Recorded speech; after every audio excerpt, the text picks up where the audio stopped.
Good day, Math Warriors! How are you all doing today? I hope you're doing great because today we are going to immerse ourselves in a mind-filling video. And we are going to solve Integral or antiderivative. So to solve for tangent squared x, I first need to recall the Pythagorean identities.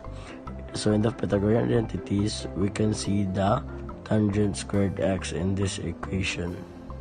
So since we're only finding for the integral of the tangent squared x, we need to isolate the tangent squared x in this equation. So that would be negative tan squared x. So we need to transpose this.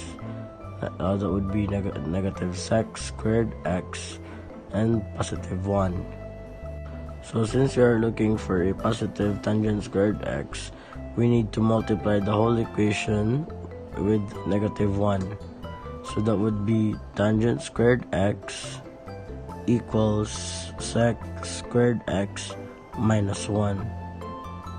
So from here, we let tangent squared x be equal to sec squared x negative 1.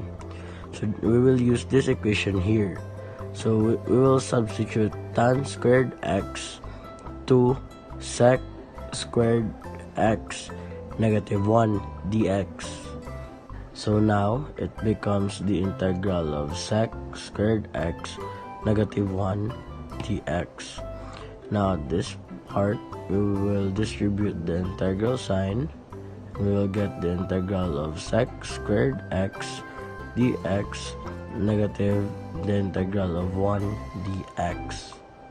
Since 1 is a constant, we will put 1 outside the integral sign, and this part will remain the same. So it will now become integral of sec squared x dx negative 1 integral dx. So at this point, we will look for the integral of sec squared x and the integral of dx. So for the sec squared x, that would be tan x, and for the integral of dx, that would be x. And since we have here the negative 1, we multiply negative 1 to x, and that would be negative x. And since this is an integration, should never forget to put plus c or your constant. Now, this is the final answer. And that's it, Math Warriors! I hope you've learned a lot in watching this video. Always remember that whatever you would do today would always affect the outcome of your tomorrow. Thank you and adelante.